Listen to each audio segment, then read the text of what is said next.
What up, Laker fan? Welcome to the live stream. It's your boy DTLF here with another live breakdown for a brand new season. We got half of the NBA schedule released today, or half of the Lakers schedule at least is what I'm going to cover.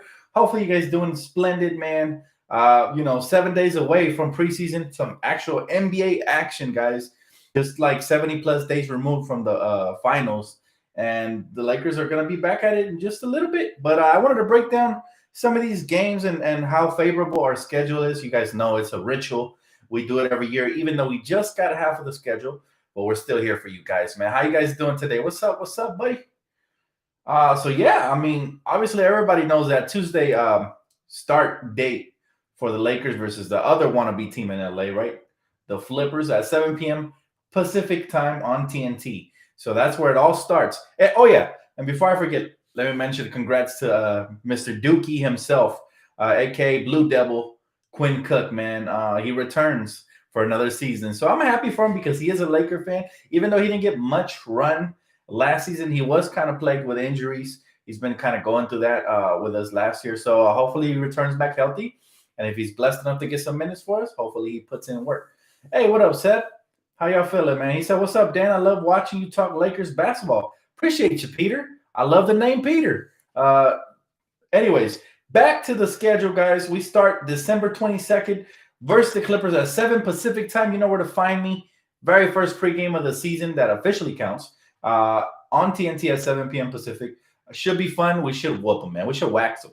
We got plenty of motivation here. It's going to be ring night. So, you do always risk that being a letdown, but not for this Laker team, man. This Laker team is ready, man. It's ready to come back with a vengeance, and I can't wait for this season. Seriously, the very next game is going to be on Christmas, man, and that one's at 5 p.m. Pacific time. I think it's Pacific time, if I'm not mistaken, on ABC. So on ABC, that one's airing, man. Dallas Mavericks versus the Lakers. Remember, 5 Pacific, ABC. Know where to find me. And then Sunday, December 27th, we get the Minnesota Timberwolves. We get our first look at the first overall pick in the draft. That's definitely going to be fun. Of course, they have D'Angelo Russell. So, he's one of our very own coming back. And the great Karl Anthony Towns, who, God rest his mother's soul, lost his mama due to COVID. So that's unfortunate. I just read today that he lost 6 members of his family. So prayers up to Karl Towns. I can't even begin to imagine how he's feeling. So, yeah, let's collectively pray for him and his family. That's always tough. And then Monday, December 28th, we got the Portland Trailblazers. Okay, Portland Trailblazers, they get Carmelo back. They added a couple of pieces. They're going to be solid. They're always a good team, especially a regular season team. And then Wednesday, we get San Antonio at 7:30 Pacific, followed by San Antonio again on Friday. So for me, those first 1, 2, 3, 4, 5, 6 should be all dubs. Like, I'm serious. I'm not just saying it. They literally should be all dubs. I don't see a single loss there. We got Clippers, Dallas, Minnesota, Portland, San Antonio, and San Antonio again. They should all be dubs. But it is the NBA. Things happen. Players have career nights. So let's just say we go 5-1. All right. Then we got Memphis twice. Memphis. Then we got San Antonio again. Then Chicago. Then Houston, OKC, New Orleans, Golden State, Milwaukee, Chicago, Cleveland, Philadelphia, Detroit. All right, that next little stream is going to be a little bit tougher. After San Antonio and Chicago, we get Houston twice, OKC. OKC is, tanking, so they shouldn't be so tough. But then we get Golden State, Milwaukee.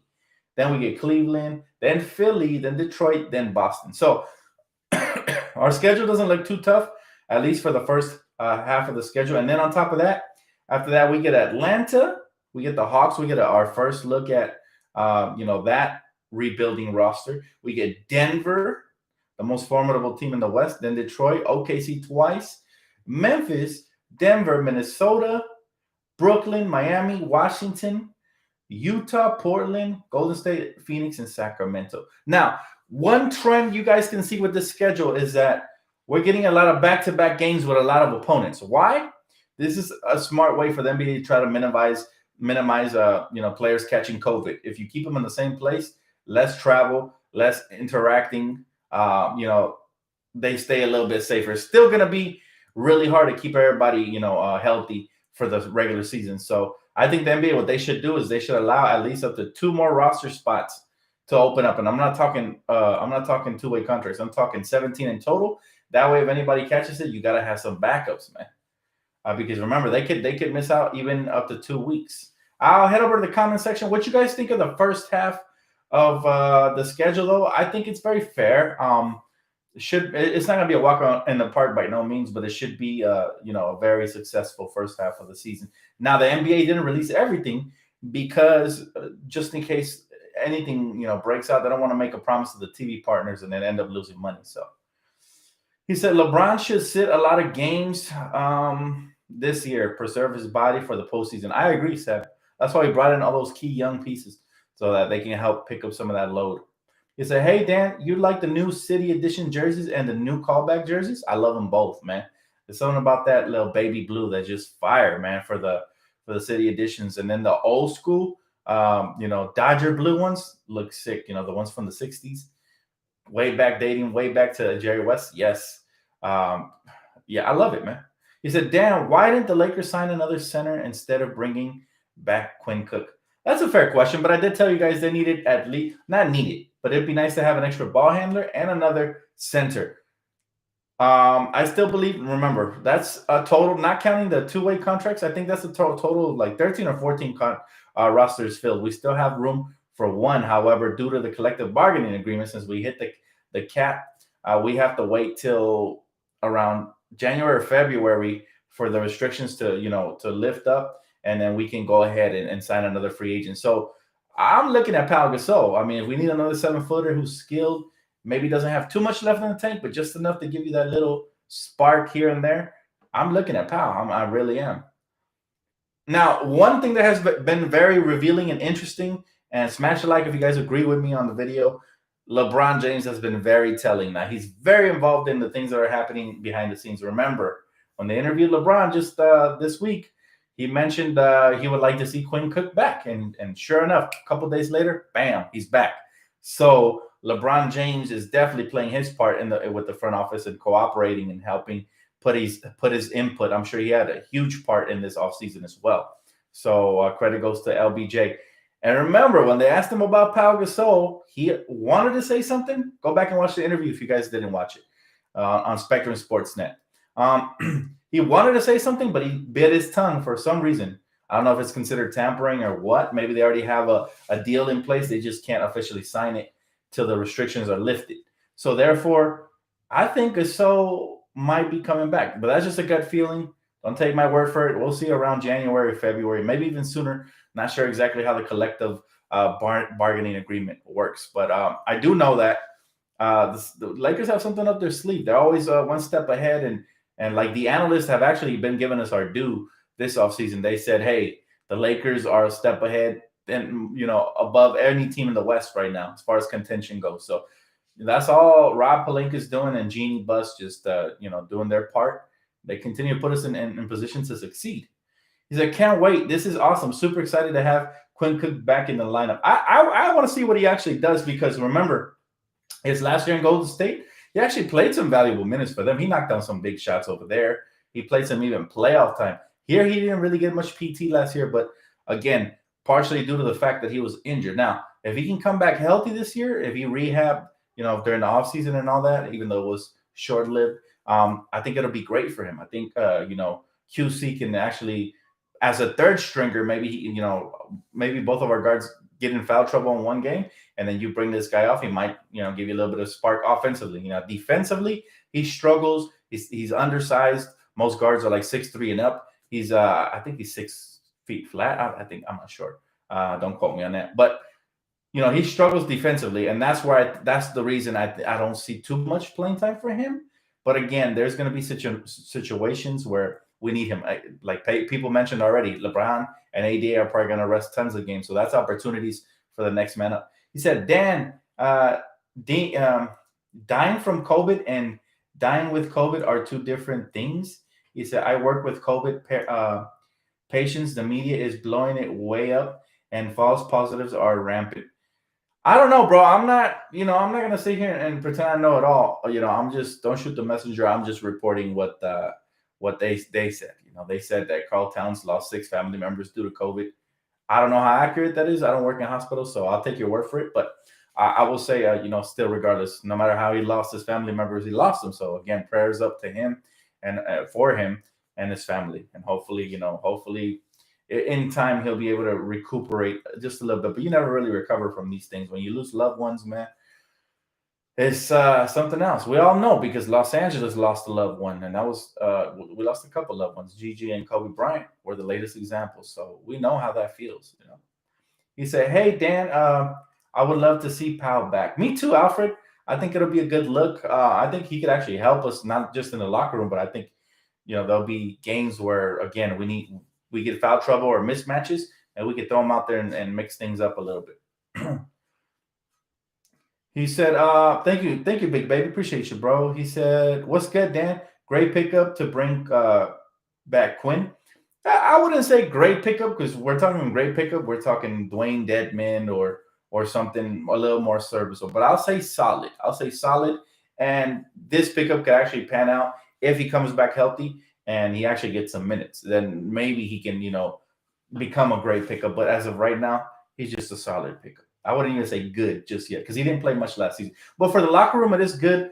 They have great relationships. AD with him and LeBron, and it's all about chemistry. So bringing guys like JD back and Quinn Cook, these are veterans that can step in and play their role if need be. But the best part is that they're not complaining about not getting PT. They're out here still helping the young players develop. They're out here practicing hard, working their tail off, and they're just great locker room guys to have. So when you have a championship team, you need guys like that. He said, hey, DTLF, I hope you have a great weekend, bro, and congrats to your Lakers for securing Anthony Davis for the 5 years.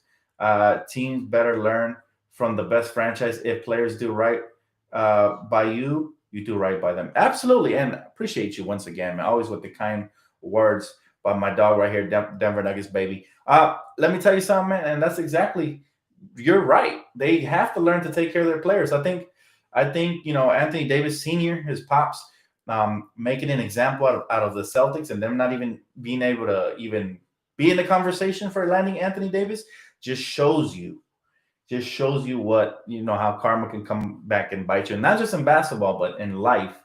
You reap what you sow. And so, as long as you keep it 100, good positive things will eventually come back around. A lot of good people think, oh man, everybody steps on me. I'm a good guy for no reason. I should change up. That's not going to help you in life, man. If you're a good person, and yeah, don't be a sucker, but at the same time, stay true to yourself. Don't ever let nobody treating you a certain way change who you are.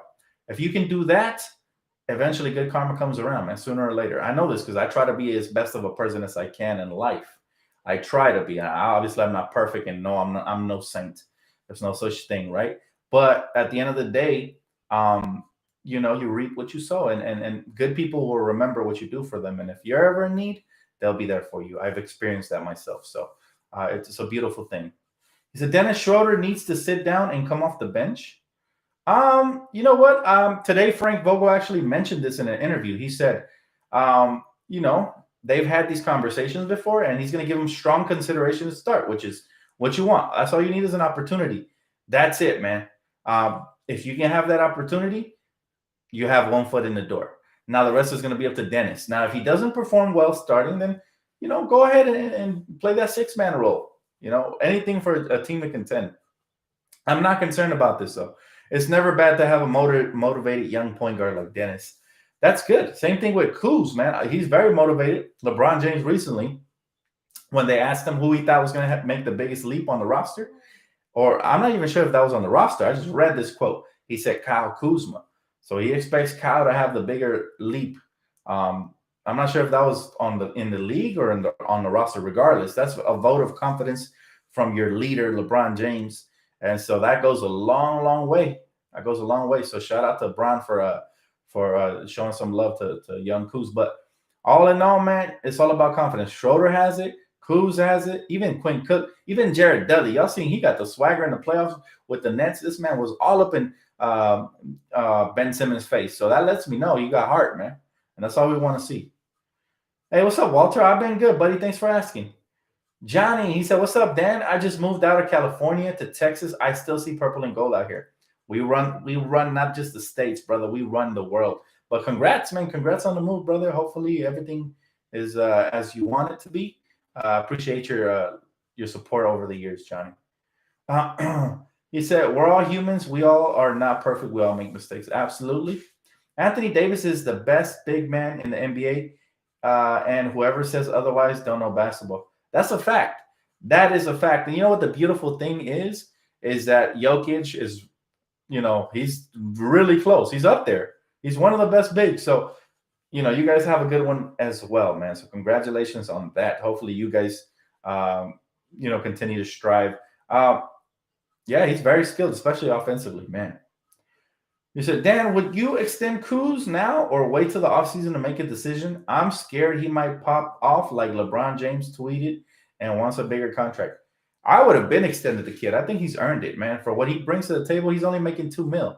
We could at least give him a 3-year, $36 million deal. That's $12 million a year. If KCP is worth, 13 or 14, I don't see why, Kuz can't be. He brings a similar type of trade. Now, KCP was more consistent towards the playoffs, but remember, Kuz is a bit younger and he has more size, and I think he's just a little more versatile. Now, shooting wise, of course, you have to give it a KCP. That's why you got paid. But if Kuz continues to hone his craft, I have no doubt in my mind he's going to get paid. If it's not here, it's going to be somewhere else. But hopefully, it's here. Now that we're locked in long term with AD and LeBron, we can afford to go over the cap and re-sign guys like Kuz, go back and re-sign guys like Schroeder if they perform. And again, Montrezl Harrell might opt out, and maybe we give him a longer-term contract. We're trying to build a dynasty here. So we're looking at the long term. We're not just looking at this year and next year. And that's what I think has the whole league so shook and hating on our Lakers, is that everybody thought we were just going to win, and boom, okay, LeBron's getting older. AD's going to leave to Chicago, right? That's what they were telling me in the offseason. I was like, I can't wait till free agency, man, just to let them know. I told you so. AD's going nowhere. I told you guys from the moment we acquired him. Some people were worried and asking me, hey, Dan, what if he leaves after 1 year? I said, he'd be a fool. There's nowhere better than the Lakers. We're winning a title this year, and we locking them up long-term next year. So, and that's exactly what happened. Yeah, stick with me. Stick with me, y'all. Subscribe to the channel. Y'all know I keep it 100, man, as best as I possibly can. He said, what up, Dan? What I miss? What'd you miss? Quinn Cook is back on a veterans minimum deal, and the schedule was just announced. Now, I kind of sped through it because it's not the full schedule, but there's a couple of games here I wanted to break down with you guys that intrigued me. Now, obviously, the Clipper one on opening night is going to be intriguing just because we want to shut them up. You never want to let the Clipper fans think they won the title after the first game. You know how delusional they are. You won't get them out of your mentions for till we face them again in a month or two. And so we want to make sure we get those pesky termites out of the way. And then right after that, the next intriguing game is the very next one. The Dallas Mavericks, man. Luka Doncic, hopefully a healthy KP and a revamped roster. It's going to be very interesting to see how much of a leap, I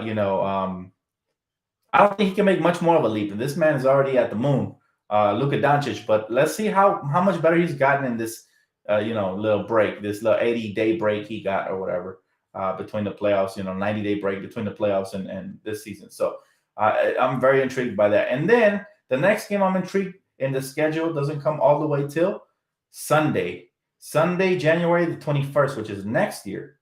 And that's going to be, well, obviously, I'm intrigued by all the games, and I'll be tuning into all the games. Even when we were losing, I never missed one, unless I absolutely had to. But Sunday, January 21st, we face Houston. All right, we faced them on the 21st.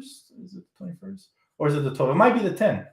I'm a little confused. Yeah, my bad. 21 is the year. So it's actually January 10th, we face Houston, and then we face them again on the 12th, so 2 days later. Those are games I like to measure up because they're versus Western Conference foes who supposedly got better. They traded Westbrook for John Wall, and we get to see Boogie, so I'm intrigued by that. You already know. And then the next game that's really interesting is going to be that Golden State one on January 18th. To me, those are key games that I'm circling on my calendar, followed by the Milwaukee Buck game on the 21st because they're supposed to be contenders according to multiple people. And then Philadelphia, we get to face Danny Green again on the 27th of January. So right off the bat, there's a ton of interesting games here. February 4th, we get Denver. They come into our house, so that's always good. And then we face Denver again on February 14th, followed by Brooklyn. Brooklyn, February 18th. So that's another one to watch. I forgot about Brooklyn. But yeah, Brooklyn's definitely the first time we face them will be February 18th. So that's always interesting as well because, again, everybody's hyping them up. KD, Kyrie, they're supposed to be this superpower team. Now, we know the role players are good. We know Karis LeVert, Jarrett Allen, these guys are really good. But how healthy can KD coming off of, that horrid injury and Kyrie Irving coming off of multiple injuries? How healthy and how fast can they gel? Will it be fast enough to compete for a championship? I doubt it. But, hey, maybe they'll prove me wrong. It's good for basketball.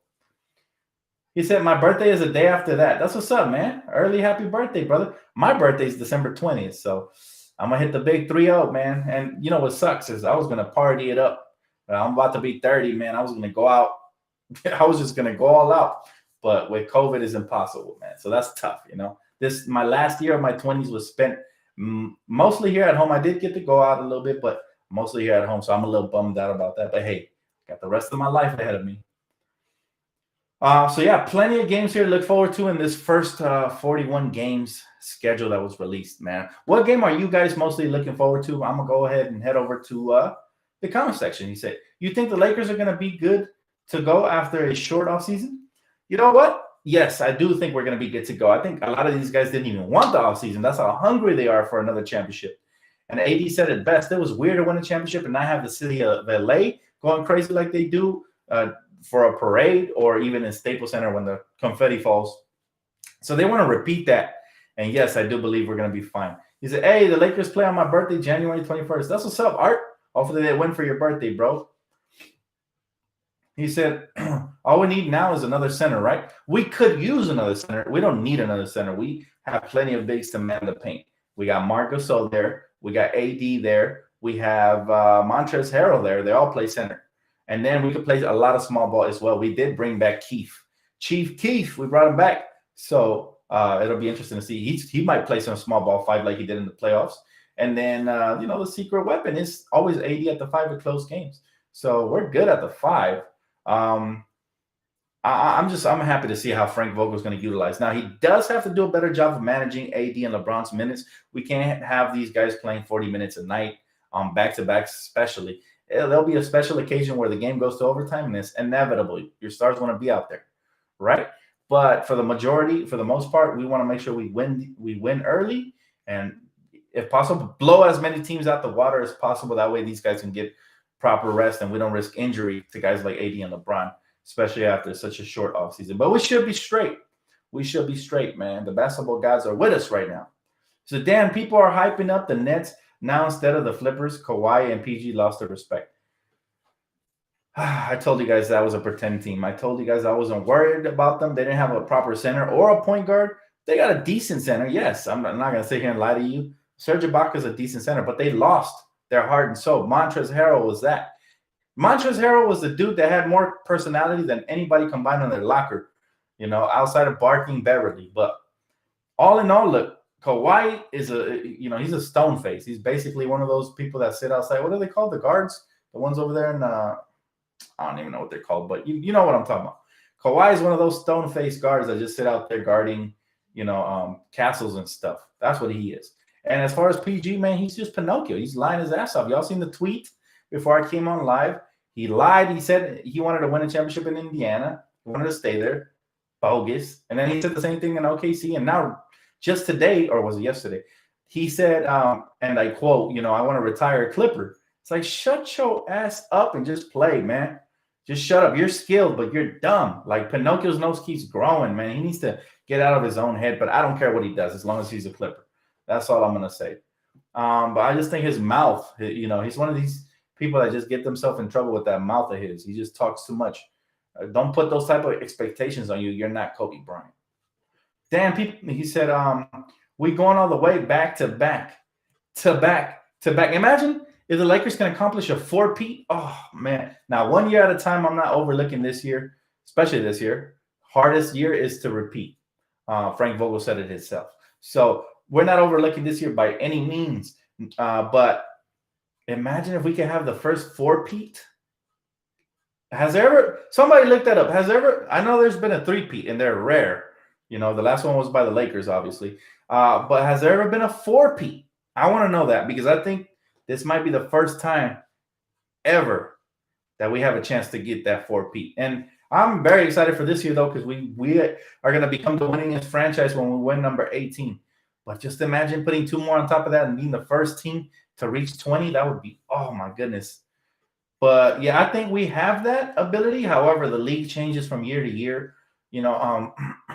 At some point, if we're winning too much, somebody's going to try to form an alliance to make some OP team and try to beat us. But hopefully the Lakers continue to evolve and continue not to rest on their laurels in the offseason like Rob has done. If we continue to do that and evolve and get better and better and better, nobody stands a chance. He said, I would love a four-peat, but if Harden goes to Brooklyn or somewhere like that, Alex, my brother, man, I got nothing but love for you. But let me educate you real quick. If Harden goes to Brooklyn, instead of taking a step forward, I do believe they'll take a step back. Talent-wise, it's all there. But you don't just throw three scorers on a team and expect it to work. That doesn't always work out. I'm just saying. It doesn't. You need to play some defense at some point. And about 2 out of those 3 don't play much defense. I'm talking Kyrie and James Harden. KD when he wants, but to be determined on how healthy he's going to be. So that team puts no fear in me at all. Now, if they were to go out there and get a first-team all-defender to go with that and maybe some good role players, and then we can maybe talk, okay, they're a scary team.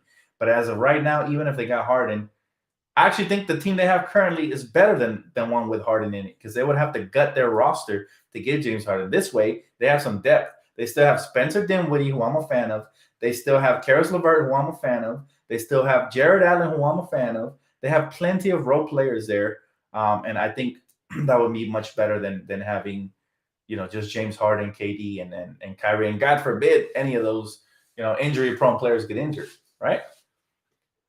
Dan, are you excited to see the Ball brothers battle each other? I hope so, man. I'm really I'm hoping that the middle one, he makes it. I just question his skill set. Is he, going to lose some weight and maybe get a little bit quicker on his feet? He's going to need that because he kind of played like a 4 in high school. He liked to post up and stuff like that, but he's what is he, 6'6", which is decent, but not for a 4. You can't go that small in the NBA, even with small ball. Now, if his 3 ball is undeniable and consistent, Jello, right? Jello. If his 3 ball is as consistent as advertised by the Big Baller brand and the Ball in the Family show, which I love, by the way, if it's that good, then he will find his niche in the NBA, no matter how slow he is, man. Like, come on. There's been Boris Diaw types. You've had undersized guys who could just shoot threes and don't play defense. I mean, Jared Dudley, even though he could take charges really well, but maybe he could be a JD type. You never know. But I am rooting for that family, and I am very excited to see, especially the number 3 overall pick, LaMelo Ball, go up against his brother Lonzo, who's still one of my favorite young guards. But we'll see what happens, man, because nothing's promised. The middle one, Jello, he signed a non-guaranteed contract, which means that if he doesn't impress or anything goes south or they don't like him for any reason, they're going to cut him off the team just like that. So, He says Serge Ibaka, Chewbacca, Waka Flocka, Lakers in 5. Uncle Shay. I love Shannon Sharp, man. He's something else. But yeah, look, Serge Ibaka was an upgrade. I'm not gonna sit here and be a hypocrite to you guys and tell you he's a bum just because we didn't get him. No, he was an upgrade because they needed a center who can block shots. And as good as Montrez is, he's not a center. He's a power forward. He could play some small ball center, but he's not a rim protector. He could block shots from the weak side with his athleticism and his motor, sure, but that doesn't exactly make him an intimidator in the paint. That's why guys like AD were able to eat. That's why I told you guys they didn't stand a chance versus Jokic. And, but it's not Harrell's fault. It definitely isn't Harrell's fault. It's just they didn't have enough depth. And I told you guys Ibaka was unexperienced and young. So Ibaka does bring him an experienced rim protector, but he's on the older side. And last I checked, can't nobody stop AD regardless, so that's irrelevant. And we have Montrez who's going to be on their ass. Like, he's literally going to be chewing them up. I can't wait for that. I know he hates the Clippers. That's the reason he came here. He might be classy because he joined a class organization. He's not going to say it, but I'll say it for him. I'll speak for Montrezl Harrell, man. I'll speak for Monster Harrell, and I'm going to tell you guys right now. He left the Clippers because Kawhi and Paul George are not leaders, and because they weren't held accountable You guys heard all the reports. I don't need to report them. And because Patrick Beverley's an annoying little schmuck. And so that's why he left. He probably wanted to choke slam him just like the rest of Laker Nation does, right? Don't you just wish he was an NBA player? You could just pick him up and just clap. Shut up. You can't even shoot. But appreciate you. Thank you so much, bro. He said, what about PG's Doc River comments? It's disgraceful, man. It's embarrassing to me. It's embarrassing to me that somebody makes so many excuses and throws other people under the bus, but it just shows you. It just shows you that, what type of person he is. I'm not gonna critique I'm not gonna go personal and tell you he married a stripper, man. That's his woman. No disrespect. I'm not gonna get into his personal life, but on the court and off the court, you can just see what his character is about making excuses. That's soft. That's very soft. He said he about to chew their ass out. Absolutely. Montrez is about to get his revenge. I look for him to have huge games every time we face the Clippers. And luckily for him, the commissioner set him up perfectly because the very first game of the season, December 22nd, tune in right here, man. 7 Pacific time. I'll be on live at 6 for pregame. That's going to be the perfect game for Montrez, just to fresh off of just leaving that team. He's going to expose them, man. He's going to bang down low. This is going to be a stat line. I could already see it. It's going to be something like this for Montrez, depending on minutes. But let's say he gets heavy minutes. I can see this. Montrez Harrell, 23 points, 14 rebounds, 2 blocks, 2 steals. That's the type of player he is, especially when he's motivated. Watch. Clipper game, 23 points, 14 rebounds, 2 blocks, 2 steals. Montrez Harrell, we destroy the Clippers opening night. That's my prediction. Ring ceremony night too. So Montrez not getting the ring. Guess what? He's going to be even hungrier, man.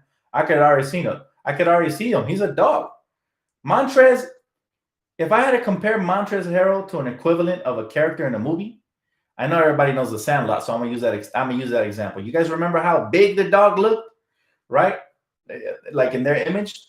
That's how he intimidates his opponent. That's the type of dog Montrez is. Even though he's not that big, but he intimidates his opponent and he makes his presence felt, and he just looks bigger to the kids, in this case, the opponents, right? So that's what I compare him to, man. I compare this man, Montrez, to that big dog from, when the kids first imagined him, they thought he was huge, right? But it turns out it was just a regular dog. He said, Dan, Trez grew up on the grit, on the streets. He said he's going to install some toughness and grit into his team, especially AD. AD needs to hit the weights if he wants to be great. He's already great. What are you talking? Why does everybody want to criticize AD? He's the best big man in the game. He doesn't need to hit the weights. We don't need him to slow down. He's perfectly fine how he is. Perfectly fine how he is. Now, I get you want him to bang down low, but honestly, if he can get the same amount of buckets, finessing folks, shooting over them, crossing them over, dunking on them, I'll take it. I don't know why people want this. Everybody thinks everybody's vision of a big man is Dwight Howard. No, you don't have to have that big, bulky body. For those of you that lift, you know that it could change the way a player plays. So careful what you wish for. Now, it's cool. If he wants to get cut up, that's on AD. But to critique him, he's already a great man. He's already a great. Don't sleep on my man. And yes, Trez is a dog, but we don't need him to do anything, to install anything. He's going to, I get it. He's going to naturally rise everybody's energy level, but we already had dogs on this team. We already did. I don't buy that ESPN first take, oh, you guys don't have dogs. I don't want to hear that. We won a championship. He said Harden had more blocks than Ibaka last season. Yeah, but Harden just runs up and down, up and down, up and down. So he's going to get some little tips here and there, man. I'm not impressed. He's not a good defender. I'm sorry. He said Trez is like Kenneth Faried, but better on steroids. I agree with that comparison. Kenneth Faried was a dog as well on the Denver Nuggets, except Trez has better footwork. He can take you off the dribble, do a little drop step and yam it on you. Or he could, get some garbage buckets, Dennis Rodman style. He's like a baby Dennis Rodman.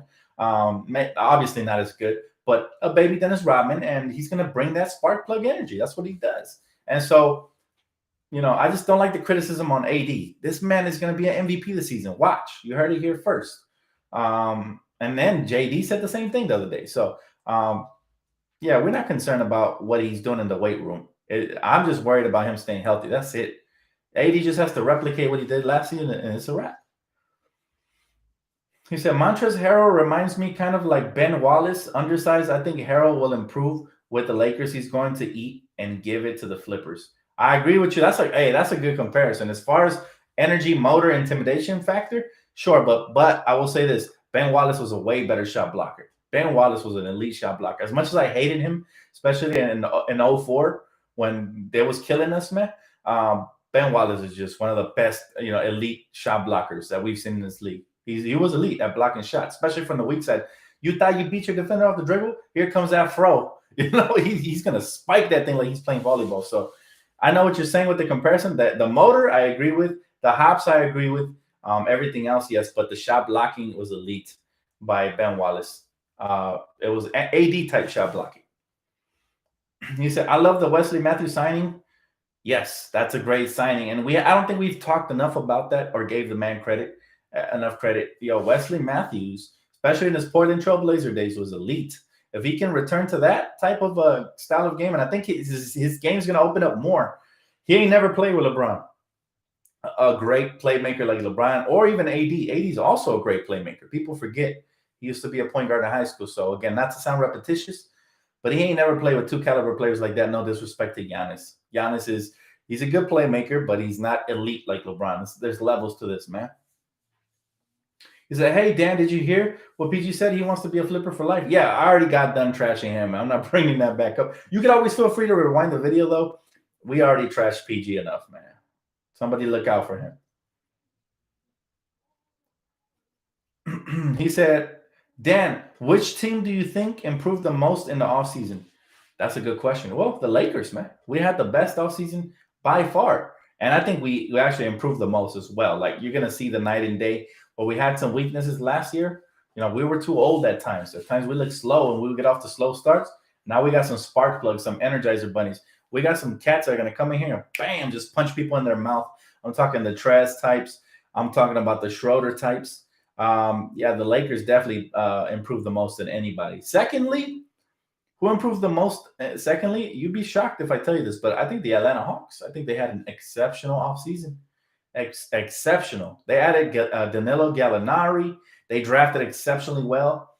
Who else did they add? I'm sure they added somebody else, but I forgot. Yeah, they're probably the second best team, but they're not going to make huge noise, to be honest with you. They'd be lucky to make the Eastern playoffs. That would be fun to watch. I love Trae Young. So if the Hawks make the Eastern Conference playoffs, it's going to be fun to watch, man. He said, LeBron is going to rejuvenate Wesley Matthews' shooting percentage. Before the Achilles injury, Wesley Matthews was a threat with the Blazers. Yes. Diehard basketball fans know, man, Wesley Matthews was legit. He does not play. Pretty Rome said, Dan, just tuning in. I didn't know you were live streaming. And do you have a regular schedule? Anytime anything breaks or anything interesting happens with the Lakers, I'll be here. Or if it's some sort of a crazy blockbuster deal and I just want to break it down, whether it's Laker related or not, I'm here as well. Plus, I do have a schedule. Every time the Lakers play, I am on either an hour or 30 minutes before the game for a pregame breakdown of the game, and for a post-game, as soon as the game ends, I'm here live with you guys with my live reactions. So make sure you hit that post notification bell if you guys want to be here on time, because I always enjoy interacting with the fan base, man. This is my favorite place to be after games. It used to be the park with the homies talking basketball, but now that I'm getting older, man, and the homies are working and stuff, this is my number one place to be. Dan, how much you making from Amazon? How much am I making? I'm making about $16.50 because I work the night shift, and so I get an extra 50 cents, or is it $1? I lost track. I forgot. I think it's $16.50. I think so, though. Yep. Hey, if you need a quick job, it's a good place to be. Here's the problem, though, man. A lot of COVID cases are being caught at the facility, so you have to be careful, especially if you got older parents. I don't recommend it, but just have to be careful, man. But it's a good place to work. I like my job. Lakers don't need PG. It's good. PG decides not to play for the great Lakers organization. Can you imagine PG-13 choking as a Laker and making excuses not in the Lakers town? Yeah, no. We don't want Paul George. We don't even want Kawhi, to be honest with you. I know we will accept him if he comes. Laker culture is anybody who comes. I mean, Montrezl Harrell was the best example. We hated him last year. We're not going to sit here and lie to you guys. We hated Montrezl because he was a Clipper. He talked a lot, and they weren't backing it up as a unit. But now that he came to the Lakers, we're going to love him. I know it. We don't love him yet because he hasn't done nothing for us. You have to put in work for us to love you. But we respect you now, and we like your skill set, and we hope you bring that to the table. If you can bring that to the table, just like he did for the Clippers, we're gonna love them. LA they love hardworking players. We love Meta World Peace. We love Alex Caruso. We love Sasha for his defense and shooting. We love some of the best role players that just brought the little things, because Laker fans are educated. We pay attention to the little things. See, Alex Caruso only averages like 5 points per game or something like that. But we're more educated than the average fan base. The average fan base will tell you, oh, Caruso's a bum. Look, 5 points a game, blah, blah, blah. It's not about the numbers. It's about the impact. And Caruso's a hardworking, athletic, fun to watch, fun-loving player who just impacts games, especially late in games with his defense. Oh, my goodness. And his playmaking, underrated. Hey, Dan, I just heard Quinn Cook got re-signed. Do you think he is worth the last spot for the Lakers roster? I think he ain't a playmaker. I'm not mad at it. I'm not like ecstatic. I'm not gonna sit here and lie to you and be like, "Oh, Quinn Cook is the next," blah blah blah. You know how most fan bases, they hype certain players when they get them. But nah, Quinn Cook is solid. Okay, that means that if you need a scoring punch, you can throw him out there and hope that he comes through. Last year was a perfect example. He had like maybe 2 or 3 good games in the whole season. But again, I'll give him the benefit of the doubt because he was injured for the most part. But let's just hope if he can revert back to his Golden State days, he was a lot more efficient there. His ball handling was nice, and he was a sniper from behind the arc. So we really got him for insurance, just in case anybody gets hurt or catches COVID. We need some spotty minutes here and there. Quinn Cook will come in and get the job done. He said, just like LeBron, Lakers never liked him, and we love LeBron now. Absolutely, and that's just a fact. Me personally, I didn't like him because I thought he was too cocky. I wasn't a witness because I'll be honest with you. When LeBron first came to the league, I was a huge fan. I knew he was going to be great. I always like scouting young talent. Anybody, even a blind man could see that LeBron James was going to be great just based off of hearing all the things he did, his work ethic and all that. I started hating on him when he went to Miami. I didn't like that move. I didn't like the way he did it, the way he announced it. I gained respect back when he went to Cleveland and won a championship for them there, but I still wasn't like in love with LeBron. Come on, man. We're cut from the cloth that grew up watching Kobe, so we demand greatness. We don't get impressed easily. So I was just like, he's 3-6 in the finals, And then he came to LA and showed me he had a pair. He showed me he was the main superstar that was willing to come here and put this franchise back on the map. Not that we ever left the map, but as far as ignorant fans talking smack, he showed up. He showed him up, and so that's why he gained all our love and support and respect. And he won a title here for the Lakers just with one superstar. He didn't need a super team. Just with one superstar. They put in work. And at his age, you can't help but love and respect LeBron. And then as he comes to your franchise, remember, I'm watching him from a distance, so I'm not really engulfed into the whole LeBron thing. I'm watching him from a distance, so you hear all the negative talking. You actually start buying some of it, but not really because I'm a mind of my own. But at the end of the day, like when he got here and you saw how humble he was just really a family man. The media, the way they portray him is BS. You start seeing the hate from, first person view instead of third person, and you start to understand LeBron. And you say, wow, he's just been a great player that has been undervalued throughout his career, who made a couple of mistakes, but again, everybody's human. Now you see his greatness. I mean, we always saw his greatness, but now we see it on and off the court as an entrepreneur, family man, businessman, and just a mogul, just an icon. So, it's just, I think he will go down as a GOAT. I'm a realist, man. I give it to you how I see it. And I think he will pass Kareem in a Laker uniform, which is the best thing he could have done. He knows where to chase records, right? He will pass Magic in assists and all. He's going to break all the records as a Laker. So if you don't love LeBron at this point, go root for somebody else because he ain't going nowhere, man.